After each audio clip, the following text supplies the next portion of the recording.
Hello, everyone. I have a really exhilarating topic for you today: tax policy. Now, I know it's quite boring when I make it sound like that, but I promise you, this one will get you stirred up. So, it's a widely held belief that President Trump cut taxes when he became president. Now, that's nonsense. I'll tell you why. So, in order to explain this, I just need to say before Trump was president, the IRS had always used the CPI, Consumer Price Index, to adjust tax brackets. Now, and just for the record, CPI is the same thing as inflation. It stands for Consumer Price Index. Now, the way this policy worked was the IRS would change the tax bracket of an individual depending on what the CPI percentage was for a given year. For example, if an individual made $40,000 a year regularly without any high rate of inflation or a high CPI, they'd be taxed 22%.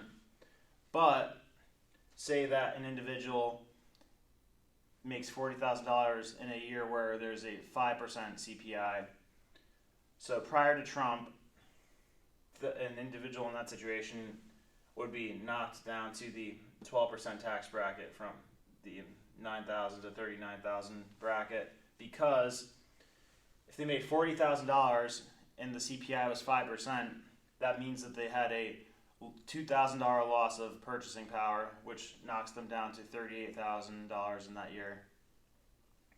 All right, so what changed under Trump is that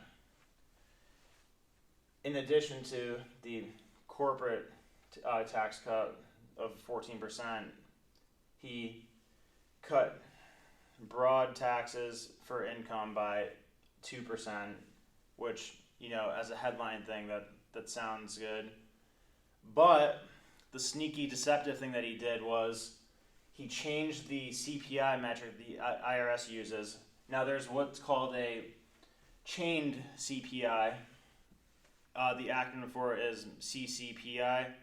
And what that means is that, so the way that the CPI was regularly measured is that it takes the average price of a basket of goods, say food, energy, and whatnot.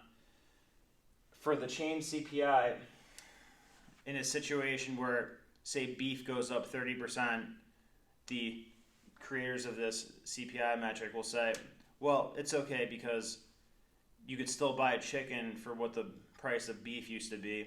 Therefore, it's not a rise in consumer price.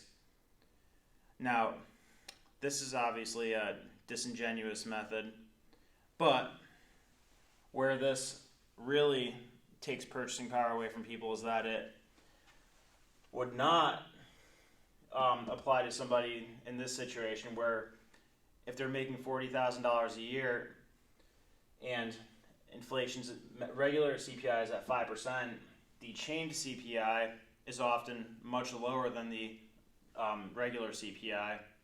So, thousands of people fell into the situation where they were losing purchasing power, but because of this chained CPI instead of the traditional CPI, they did not go into a lower tax bracket when the IRS was doing their taxes. So, what happened here was Trump basically put out something that looked good on headlines, but behind the scenes, whether it was him or the lawmakers, lobbyists, whoever writes these bills up, they just rearranged things in a way that made it look better. And in the near and long term, people are going to lose a great deal of purchasing power because of this. So I just don't want people to go around believing that Trump did us any favors in cutting taxes, because that is absolutely false. Now, thank you for watching. Please subscribe if you enjoyed, and have a great day.